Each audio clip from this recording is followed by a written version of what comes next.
কারুনের ছিল বিশাল সম্পত্তি আর তার চারপাশে বনী ইসরায়েলের সবাই ছিল দরিদ্র।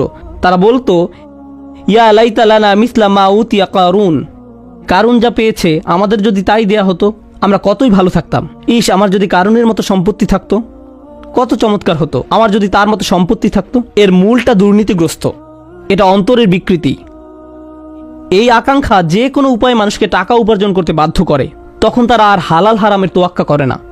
যদি এখান থেকে ভালো কামানো যায় আমি করব, যতক্ষণ এখান থেকে ভালো পয়সা আসে আমি করব। আপনার হাত দিয়ে হালাল এবং বৈধ আয় করার যে বিধান আছে আপনার জীবনে তার আর কোনো অস্তিত্ব থাকে না। উপসংহারে এসে আমি আয়াতের শেষ অংশ নিয়ে কথা বলতে চাই। যে আয়াতে আল্লাহ দাউদ আলাইহিস সালামকে লোহা নিয়ে কাজ করতে বলেছেন এবং বলছেন কড়াসমূহ যথাযথভাবে সংযুক্ত করো। এই আয়াতে আল্লাহ আজ্জা ওয়া জাল্লা সুনির্দিষ্ট কিছু বিষয় তুলে ধরেছেন। এটা তিনি নাও বলতে পারতেন। আল্লাহ দাউদ আলাইহিস সালামকে শুধু লোহা নিয়ে কাজ করতে বলতে পারতেন, কিন্তু তিনি আরো বলেন অকদ্দির ফি সিদ, কড়াসমূহ সঠিকভাবে সংযুক্ত করো। যখন কোনো কাজ করবে তা নিখুঁতভাবে করো, যখন কোনো কাজ করবে তা নিখুঁতভাবে করো, এটাই তিনি তাকে বললেন। প্রসঙ্গত এটা শুধু দাউদ আলাইহিস সালাম সম্পর্কে নয়, আয়াতটি শেষ হয়েছে এই কথা বলে ইয়ালামু সালিহান ইন্নী বিমা তা'মালুনা বাসীর, আর তোমরা সবাই সৎকর্ম করো, তোমরা যা কিছু করো নিশ্চয়ই আমি তার সম্যক দ্রষ্টা। দাউদ আলাইহিস সালাম সম্পর্কে আলোচনার মাঝখানে আল্লাহ রূপান্তর করেছেন, যাকে ইলতিফাত বলা হয়।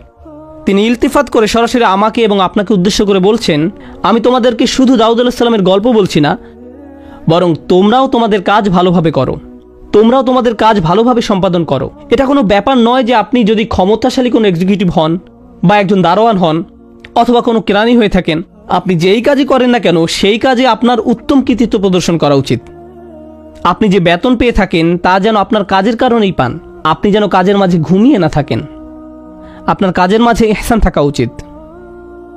এমন অনেক মানুষ আছে যারা তাদের চাকরিকে পছন্দ করে না, তারা তাদের চাকরি ঘৃণা করে, একমাত্র বেতনের জন্য তারা চাকরি চালিয়ে যাচ্ছে। এটাই একমাত্র কারণ। পোস্ট অফিসের লোকদের তুচ্ছ করার জন্য নয়। অনেককে এমন দেখা যায়, যেমন ডিপার্টমেন্ট অফ মোটর ভেহিকেল, এখানে গেলে দেখা যায় লোকটা আরাম করে বসে আছে, আপনাকে কোনো সাহায্য করতে চায় না। সে বারবার ঘড়ির দিকে তাকায় কখন লাঞ্চের সময় হবে। বেশি মানুষ আসতে দেখলে সে বিরক্ত হয়ে পড়ে, বড় বড় নিঃশ্বাস ছাড়ে। 56। তারা আপনাকে দেখে খুবই হতাশ হয়ে পড়ে। আপনি যে চাকরি করেন না কেন আপনাকে অনুভব করতে হবে যে এখানে আপনার ইহসান প্রদর্শন করা উচিত, সর্বোচ্চ দক্ষতা দেখানো উচিত, কারণ এটি আল্লাহর পক্ষ থেকে আপনার প্রতি একটা অনুগ্রহ।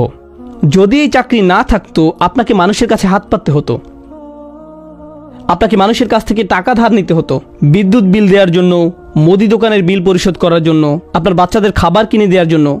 আমরা কখনোই এমন পরিস্থিতিতে পড়তে চাই না যেখানে অন্যের কাছে হাত পাততে হয়। স্বনির্ভরতা মানুষকে মর্যাদা এনে দেয়। আমি যে স্বনির্ভর, নিজের গাড়ি চালাই, নিজের বাসায় থাকতে পারি, নিজেই নিজের জামাকাপড় কিনতে পারি, নিজের খাবার কিনতে পারি, এগুলো আমার আত্মসম্মানের অংশ। কারো কাছে চাওয়া, হাত পাতা অপমানকর, লজ্জাজনক। তাই আপনার যে চাকরি থাকুক না কেন, আপনার চাকরি নিয়ে অভিযোগ থাকতে পারে, তাতে সমস্যা নেই। কিন্তু আপনি যে চাকরি করি না কেন তা আসলে আমাদের প্রতি আল্লাহর একটা অনুগ্রহ। এর মাধ্যমে তিনি আমাদের এবং আমাদের পরিবারকে রিজিক প্রদান করেন। যেহেতু এটি আল্লাহর একটি অনুগ্রহ, আমাদেরকে এর প্রতি যত্নবান হতে হবে। আমাদের কাজগুলো ঠিকভাবে করতে হবে। চাকরি করার সময় ঘুমাতে পারি না, ম্যানেজার সবসময় দেখছে না বলে ফাঁকি দিতে পারি না, কেউ চেক করছে না বলে আপনি মন মতো যখন তখন যা খুশি করতে পারেন না।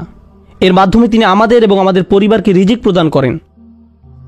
আল্লাহ আপনাকে দেখছেন, আপনি তার নিকট এই কাজের জন্য ঋণী, তাই ইহসান প্রদর্শন করুন। আল্লাহ আমাদের বলেন আউফু বিল উকুদ, তোমরা তোমাদের ওয়াদাগুলি পূর্ণ করো। যখন আপনার সাথে কোনো চুক্তি করা হয়, প্রত্যাশা করা হয়, তখন আপনার সামর্থ্য অনুযায়ী সেই প্রত্যাশা পূর্ণ করা উচিত।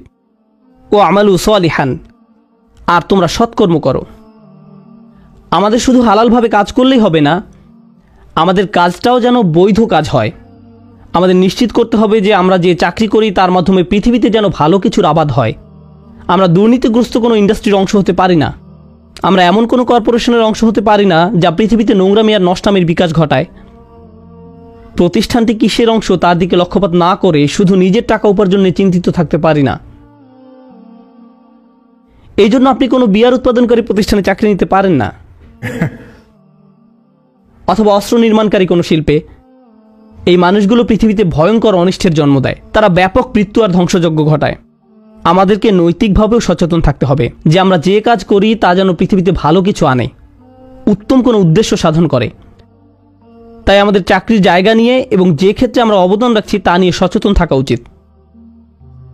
তারপর আল্লাহ বলেন, ইন্নী বিমা তা'মালুনা বাসীর, তোমরা যা করো আমি তার প্রত্যক্ষদর্শী। আপনার বস হয়তো দেখছে না, কেউ দেখছে না, কিন্তু নিশ্চিতভাবে আল্লাহ দেখছেন। আল্লাহ আমাদেরকে আমাদের কাজের বিষয়ে সচেতন করে তুলুন। আল্লাহ আমাদের সবাইকে হালাল উপার্জনের সামর্থ্য দান করুন এবং আমাদের উপার্জন যেন আমরা সর্বোত্তম উপায়ে ব্যয় করতে পারি। আল্লাহ আমাদের প্রতি এবং আমাদের পরিবারের প্রতি তাঁর ফাদল যেন অব্যাহত রাখেন। আল্লাহ আমাদেরকে এই দুনিয়া এবং পরকালে যেন সর্বোত্তম রিজিক দান করেন। বারাকাল্লাহু লি ওয়া লাকুম। আসসালামু আলাইকুম ওয়া রাহমাতুল্লাহি।